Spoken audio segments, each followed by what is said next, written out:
বাংলা বলছি চ্যানেলটি সাবস্ক্রাইব করুন এবং সমস্ত অনুষ্ঠানের আপডেট পেতে বেল আইকনটি অন করুন। নমস্কার, বাংলা বলছি চ্যানেলে আপনাদের স্বাগত। পহেলগাঁও কাণ্ডের জেরে পিছিয়ে গেল বিজেপির সভাপতি নির্বাচন। সর্বভারতীয় বিজেপির যে সভাপতি নির্বাচন সেটা পিছিয়ে গেল। এখন প্রশ্ন যে এই বাংলার সুকান্ত মজুমদারের জায়গায় নতুন রাজ্য যে রাজ্য সভাপতি নির্বাচন, তাহলে কি সেটাও স্থগিত হয়ে গেল? শুধু তাই নয়, তাহলে কি আর মাত্র কয়েক মাস, হাতে গোনা কয়েক মাস, সেই জায়গাটায় নতুন রাজ্য সভাপতিকে এনে বিজেপি কি এই বাংলায় কোনো ঝুঁকি নেবে? পুরনো রাজ্য সভাপতি সুকান্ত মজুমদারকেই পদে বহাল রাখবে?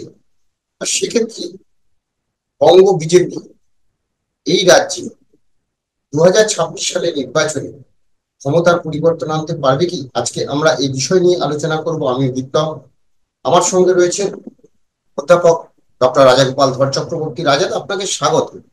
রাজা, পহেলগাঁও কাণ্ডের জেরে বিজেপির সভাপতি নির্বাচন, অর্থাৎ সর্বভারতীয় যে সভাপতি জেপি নাড্ডা, তার জায়গায় অন্য কেউ নতুন সভাপতি হওয়ার কথা ছিল। কিন্তু এই যে দেশে এরকম একটি ঘটনা ঘটে গেছে, তাই বিজেপির তরফে জানানো হচ্ছে এখন আর ওইদিকে দল নিয়ে ভাবার সময় নেই, এখন দেশ নিয়ে ভাবার সময়। তাই আপাতত স্থগিত, অর্থাৎ যিনি আছেন সর্বভারতীয় সভাপতি তিনিই থাকবেন। তাই যদি হয়, তাহলে এই বঙ্গেও, এই বাংলাতেও বিজেপির যে রাজ্য সভাপতি, তো সেখানে নতুন কাউর আসার কথা, এবং অনেকেই আশা প্রত্যাশা করেছিলেন যে রাজ্য সভাপতি পদে কার নাম আছে, কৌতূহল, কর্মীদের কৌতূহল। সেই জায়গা থেকে 2026 নির্বাচন সামনে, প্রায় আর দোরগোড়ায় বলা যায় আর কয়েক মাস। সেই জায়গা থেকে এই ঝুঁকি কি বিজেপি আর নেবে, নাকি পুরনো রাজ্য সভাপতি সুকান্ত মজুমদারকে পদে রেখে নির্বাচনে যাবে? সেক্ষেত্রে কতটা ঝুঁকি হবে বলে আপনি মনে করেন? হ্যাঁ, দেখুন, বর্ডারে যা চলছে, শুধু বর্ডার নয়, মানে ভারত পাকিস্তানের যে রাজনৈতিক দৃষ্টিভঙ্গি যেভাবে দ্রুত পাল্টাচ্ছে, এবং দুটো দেশ প্রায় একটা বিরাট যুদ্ধের সম্মুখীন বলা যেতেই পারে। মানে যে ধরনের স্টেটমেন্ট আসছে একে অপরের পক্ষ থেকে, যে বা কূটনৈতিক যে ধরনের নতুন আদেশ সৃষ্টি হচ্ছে, তাতে মানে বোঝাই যায় যুদ্ধ আসন্ন। পাকিস্তানের এয়ার স্পেস আমাদেরকে ব্যবহার করতে দেয় না, আমরাও প্রত্যুত্তরে সেটা দিচ্ছি না। জল চুক্তি আমরা জানি, সেগুলো দিয়ে ইন্দো সিন্ধু নদীর জল একদম পাকিস্তানে বন্ধ করে দিয়েছে, যে চুক্তি অনুযায়ী যেটা ছিল সেটা হচ্ছে না। তার মানে একদমই জল যাচ্ছে না তার হয়তো নয়, জল হয়তো কিছুটা যাচ্ছে, কতটা যাচ্ছে সেটা এক্ষুনি বলা যাচ্ছে না। যাই হোক, সে দেশে একটা বিরাট জল নাই, জল না পেলে যুদ্ধ হবে, এটা তো চিরকালই ওরা বলেছে এবং এবারও বলেছে। জল বন্ধ হয়ে গেছে, চুক্তি অনুযায়ী জল বন্ধ হয়ে গেছে। এখনো যুদ্ধ সেভাবে স্টার্ট হয়নি, তবে সীমান্তে সেগুলো গোলাবর্ষণ গুলো হচ্ছে। তো এখন এই যে কারো পৌষ মাস কারো সর্বনাশ ঘটে, যখন যুদ্ধের পরিস্থিতিতে আমরা জানি সারা বিশ্বজুড়ে যখন যুদ্ধ ঘটেছে, এক শ্রেণীর কালোবাজিরা প্রচুর টাকা করেছে। আমাদের দেশের দ্বিতীয় বিশ্বযুদ্ধ দেখেন না, হ্যাঁ, সব নানান সময় না, হ্যাঁ, তারা প্রচুর টাকা করেছে। এই নিয়ে অনেক উপন্যাসও আমাদের বাংলায় আছে, অন্য জায়গায়ও আছে। যুদ্ধ যে কাকে যে কি খুশি করবে বলা খুব মুশকিল। তো এটা দেখা যাচ্ছে যে পশ্চিমবঙ্গে যদি দেখেন, এটা 356 রব উঠেছিল বা 55 রব উঠেছিল, তো একদম স্থগিত, মানে সেটা নিয়ে কেউ আর ভাববেই না এই মুহূর্তে। কেননা মুর্শিদাবাদে যা ঘটেছে ওটা এখন হ্যাঁ পয়েলগাঁও এমন জায়গায় পয়েলগাঁও ব্যাপারটা নিয়ে গেছে। এবং এটা যদি মুর্শিদাবাদে যদি 26 জন উল্টো দিকটা হতো, আমি তর্কের খাতিরে বলছি, তাহলেও হয়তো মানে ভারত পাকিস্তানের যে দ্বন্দ্ব যে জায়গাটা রয়েছে, সেটা কিন্তু ভারত বাংলাদেশের ক্ষেত্রে ঘটতো না, এটা কিন্তু পরিষ্কার বলা যায়। আমরা দেখেছি মুর্শিদাবাদে বাংলাদেশের লোক ঢুকেছে, কিন্তু আমরা প্রত্যুত্তর কিছু করিনি, বাংলাদেশকে দায়ী করিনি। বা কিন্তু এখান থেকে যেটা দেখা গেল, যারা পহেলগাঁওয়ে মারতে এসেছে, ভারত সরকার বলছে তাদের পাকিস্তানের লোক আছে, এবং সুতরাং পাকিস্তানকে দায়ী করা হচ্ছে। এখন আর্মির একজনকে পাওয়া গেছে, সে নাকি সেখানে ছিল। সেইগুলো আমরা বিদেশকে বলার চেষ্টা করছি যে পাকিস্তান দায়ী। এখন এই জায়গায় দাঁড়িয়ে এই জায়গাটাতে যেটা ঘটে গেল, এই যে পহেলগাঁও কাণ্ডটা, পশ্চিমবঙ্গের উপরে কেন্দ্রের যে হস্তক্ষেপ বা কিছু একটা হতে পারতো, সেটা বন্ধ হয়ে গেল। আর সম্ভব না, যুদ্ধ এই যে পাকিস্তানি পরিবেশ, সেটা করলে তারা আর ওই দিকে মন দিতে পারবে না, সম্ভব নয়, সেটা বোঝাই যাচ্ছে। 1 নম্বর চুকে গেল, এতে কার লাভ হলো আমি ব্যাখ্যা করার প্রয়োজন নেই। যাই হোক, তো এখন তো রাজনৈতিক যে প্রশ্নটা, বিজেপি দলের যে পরিবর্তন, তো সেটা তো সংগঠনের যে নিয়ম সেই অনুযায়ী তো পরিবর্তন হওয়া উচিত ছিল। সেটা দীর্ঘদিন নানান কারণে পড়েছিল, হয়তো হচ্ছিল, যুদ্ধের কারণে সেটাও গেল। এখন বোঝাই যাচ্ছে যে কেউ কি যারা এক্সিস্টিং পোস্টে ছিলেন তারা যদি থাকতে চান তারা উপকৃত, যারা হতে চেয়েছিলেন হবার আগ্রহ রয়েছে তারা, এবং অন্যরা মনে করছে যারা এরা আসলে হয়তো দল হয়তো বেটার করতো, তারা হতাশ। কিছু তো করার নেই। এটা ঘটেই থাকে, এটা এটা খুবই দুর্ভাগ্য, যাদের হবার কথা ছিল, নামাজ ছিল, তারা না হতে পারা, এবং তার ফলে হয়তো কাজকর্মের প্রভাব তো পড়তেই পারে। অল ইন্ডিয়া লেভেলে খুব একটা প্রতিক্রিয়া পড়বে না। অল ইন্ডিয়া লেভেলে ডক্টর জেপি নাড্ডা বা উনি একজন টিটুলার হেড বলা যেতেই পারে। পুরো পার্টিটাই যে অমিত শাহ মোদী চালায় এটা কিন্তু সবাই জানে, বুঝেছেন। এইটার বিকল্প, এটা কোনো বিভিন্ন ভাবনা নেই। ওনারা দুজন আছেন মানেই ব্যাস পার্টি চলছে। নাড্ডা একজন মানে প্রাতিষ্ঠানিক মানে প্রধান, মানে সুতরাং ওনার নিজস্ব কোনো বক্তব্য সেভাবে আছে বলে আমরা দেখিনি। কেন ওনাকে যখন ওনার গাড়িতে পশ্চিমবঙ্গে আক্রমণ করা হলো, উনি তখনও কিন্তু কিছু করেন। সুতরাং উনি একজন নীরবে থাকা মানুষ, এটাই সবাই বুঝেছে। এবং ওই পোস্টে এখন যারা আসবে সবাই ওইভাবেই চলবে, কেন অমিত শাহ এবং নরেন্দ্র মোদীর যে মানে পার্সোনালিটি, তার কাছে এরা সবাই, এদের সবাই হচ্ছে চন্দ্রগ্রহণ বা গেরুন থাকবেই। সুতরাং ওইটা নিয়ে কেউ ভাবছে না। পশ্চিমবঙ্গের যে একটা পরিবর্তন হলে পশ্চিমবঙ্গের দলের একটা নতুন করে ভাবনা চিন্তা যেটা হতে পারতো, কর্মীদের চাঙ্গা হওয়ার ব্যাপার থাকতো, অন্য দল থেকে বিজেপির মধ্যে আসা, পশ্চিমবঙ্গে এই ব্যাপারটা ইম্পর্টেন্ট, অন্য রাজ্যে কতটা ইম্পর্টেন্ট জানি না। নেতা না আসলে কর্মীদের একটা বড় অংশ তারা নেতৃত্ব দেখে আসে, তবে নেতৃত্ব থাকলে তারা খুব একটা এগোন না। যে নেতৃত্বের মধ্যে প্রাণ আছে তাতে কিন্তু অনেক মানুষ ছুটে আসে। রাজনীতিটা এখানে অনেকেরই একটা মানে মনে করে তাদের একটা জন্মগত অধিকার, এবং পরিবর্তন যে করতে পারবে তার দিকেই মানুষ প্রথমে ছোটে, পরে বেশ কিছু মানুষ টাকার অঙ্কের মানে স্বার্থের লোভে কোনো পার্টির সঙ্গে থেকে যায়। যাই হোক, এখন যে পরিবর্তন পশ্চিমবঙ্গে একটা সরকার আছে 10-15 বছর হয়ে গেল, একটা তো অ্যান্টি ইনকামবেন্সি তো থাকেই। যারা সরকারপন্থীরা বলবে না দারুণ কাজ হচ্ছিল, হ্যাঁ, লক্ষ্মীর ভান্ডার ইত্যাদি ঘটছে, কেউ পরিবর্তন চায়, তা কিন্তু ঘটে। যত ভালোই কাজ করুন না কেন, একটা পরিবর্তনের ভাবনা কিন্তু ন্যাচুরাল ডেমোক্রেসিতে আসে, যে আর একটা দলকে দেওয়া যাক, সে কি করে দেখা যাক। কেননা এক্সিস্টিং প্রকল্প তো কেউ বাতিল করতে পারবে না, সুতরাং সেটাকে নিয়েই তার কি ভাবনা আমাদের দেখা যায়। সে হয়তো আরো কিছু নতুন ভাবনা আনতে পারে। উন্নত গণতন্ত্রে এটাই ঘটেছে। কিন্তু আমাদের যে দুর্ভাগ্য যে সেটা আমরা নানান কারণে দেখে উঠতে পারছি না। কেন না যে যারা বিকল্পে আছেন তাদের চিন্তা ভাবনার মধ্যে কোনো একটা স্থবিরতা আছে, নীতি সাংগঠনিক বা আন্দোলন করার মধ্যে কোন একটা বিরাট স্থবিরতা রয়ে গেছে। বামেরা আমরা দেখলাম ব্রিগেডে মিটিং করছে, কিন্তু পাড়ায় রেগুলার মিটিং করলে লোক কোথাও দেখছে।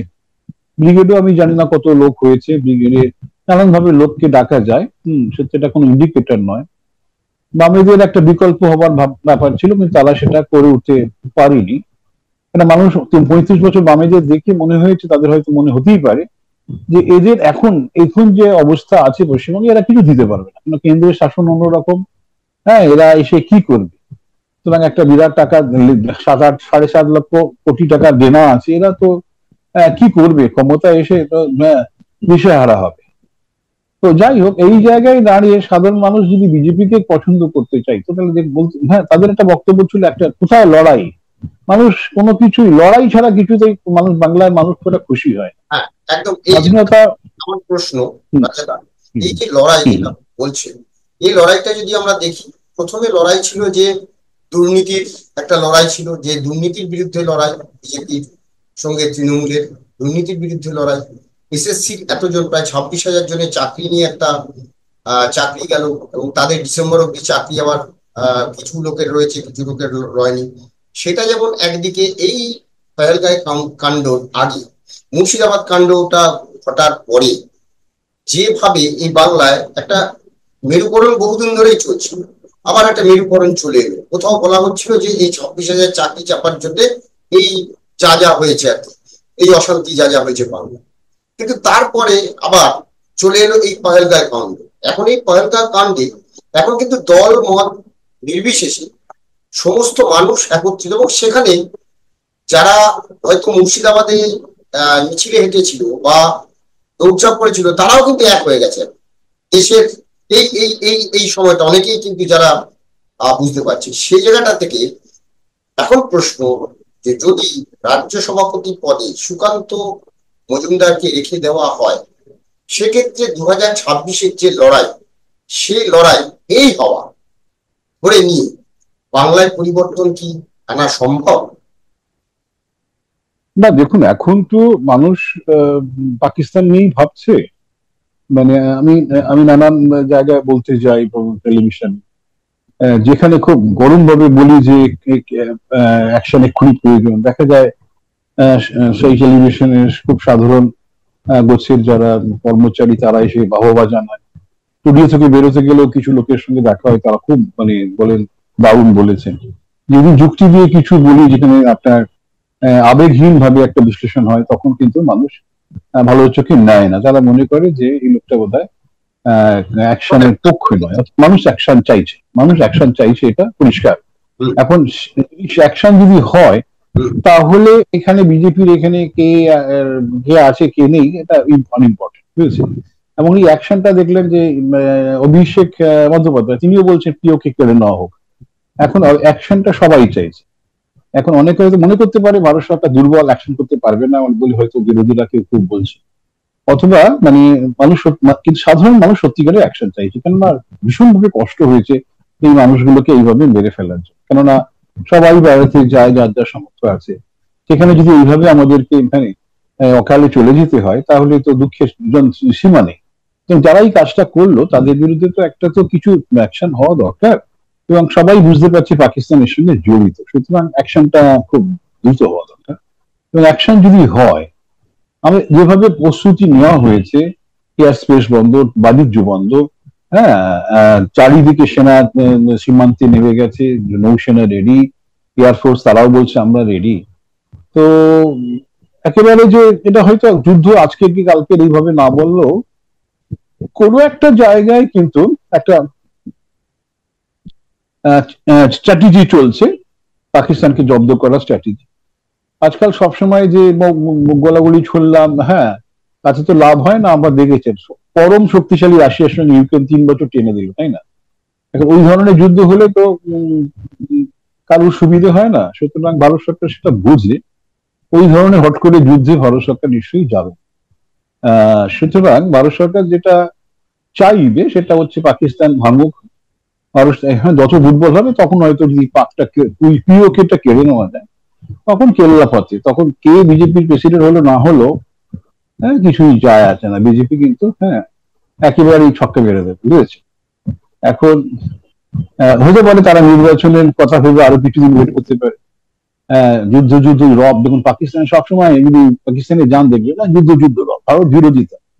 ভারত একটা হ্যাঁ হিন্দুদের দেশ, বাজে দেশ, খারাপ দেশ, আমাদের পাকিস্তানকে এইভাবে ইয়ে করে রেখেছে। এখন তো বন্যা হচ্ছে চারিদিকে, তারপরে কিছুদিন পরে খরা হবে ব্যাপক, এই ভারতের জন্য দায়ী। এটা মানে একেবারে অদ্ভুত ভাবে সেখানকার মিলিটারি, সেখানকার অন্যান্য যারা হ্যাঁ সরকারের প্রচারক হিসেবে কাজ করে তারা বলে বেড়ায়। সাধারণ মানুষ যারা অতটা বোঝেন না, বুঝলেও তারা এই ভারত বিদ্বেষিতায় থেকে, বুঝেছে, এটা পাকিস্তানের মধ্যে খুব ব্যাপকভাবে রয়েছে। এখন ভারতবর্ষ যদি কঠিন পদক্ষেপ নিতে পারে, সেখানে যদি দেখা যায় এইসব করে জল বন্ধ হলো, পাকিস্তানের একটা চেতনা শুরু হয়ে গেল, আর্মিকে হটাতে হবে, তাহলে এক ধরনের পরিবেশ। তো যাই হোক না কেন, পাকিস্তানের যে কোনো পরিবর্তন কিন্তু ভারতের এক্সিস্টিং গভর্নমেন্টের খুব একটা কাজে লাগে, সেটা এভাবেই হোক। আপনি যদি পক কেড়ে নেন, বালাকোট দেখলেন তো 2019-এ নির্বাচনের আগে আমরা অনেকেই মনে করছিলাম মোদী হয়তো আর আসতে পারবে।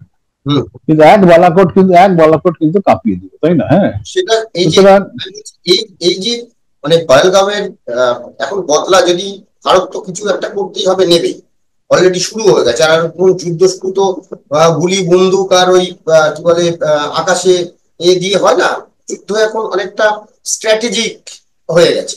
সেই জায়গাটা থেকে যুদ্ধ হোক বা না হোক বা বদলা হবে, এবার সেই বদলার পরে আমি বলছি আগামী 26-এ নির্বাচনে সুকান্ত মজুমদারের নেতৃত্ব যদি থেকে যায়, সেক্ষেত্রে বিজেপির এই রাজ্যে ক্ষমতা আসা সম্ভব, যদি মানে বদলা হয়, যাই একটা কিছু।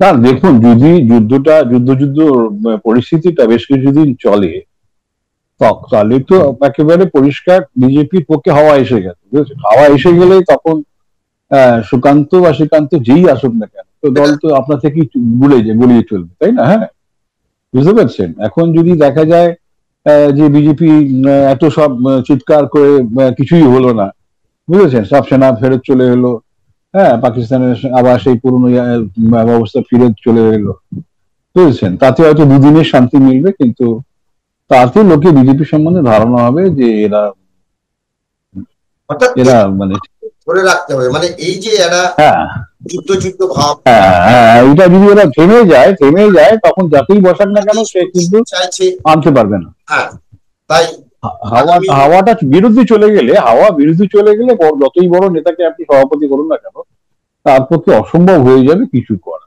অর্থাৎ এখন যে জায়গাটা আছে, হ্যাঁ, হ্যাঁ, বলুন, সরি, কি বলছেন?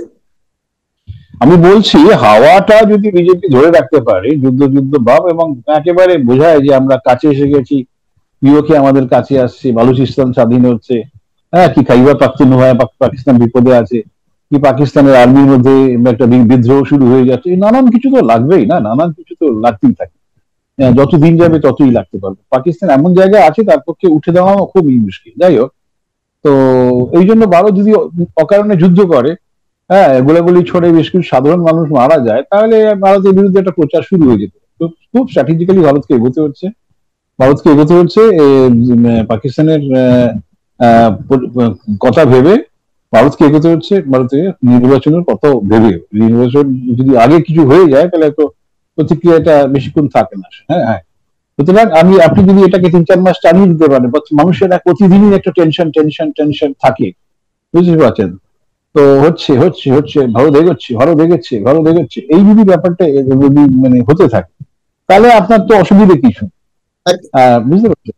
হ্যাঁ, সেইটাকে এবারে বল গড়িয়ে যাবে। যদি ভারত কিছু করে ফেলে এই যে তাহলে ভারত বল গড়িয়ে যাবে, তখন আর কে নেতা কে ওইসব কেউ দেখবে না, তখন বিজেপির পক্ষেই ভোট। আর যদি সেটা না হয়, যদি দেখা যায় কিছুই হলো না, তাহলে কিন্তু যতই নেতা পাল্টা কিচ্ছু হবে না। একদম একদম সেই জন্য বিজেপি যেটা স্ট্র্যাটেজি নিয়েছে যে দল দেখার সময় এখন নয়, এখন দেশের যে পরিস্থিতি, এই পরিস্থিতিতে পাকিস্তান এবং দেশের মানুষ যেটা চাইছে সেটার পক্ষে বিজেপি রয়েছে। সেখানে যদি সত্যি সত্যি একটা কিছু করা যায়, ব্যবস্থা নেওয়া যায়, পাকিস্তানের বিরুদ্ধে স্ট্র্যাটেজিক্যালি যদি বদলা নেওয়া যায়, তাহলে কে সভাপতি হলো আর কে সভাপতি রইল সেটা কিন্তু কোনো ফ্যাক্টর হবে না। তখন কিন্তু একটা হাওয়াতে নির্বাচন হয়ে যাবে। আর যদি না যায় তো জানি যে নেগেটিভ ভাবেই হবে। এখন দেখা যে ভারত সত্যি সত্যি কি বদলা নেয়, আর এই বঙ্গেও 2026 কি পরিবর্তন আসে, সেদিকে আমাদের নজর থাকবে। ধন্যবাদ রাজেদা, ধন্যবাদ আপনাদের, সবাই ভালো থাকবেন, নমস্কার।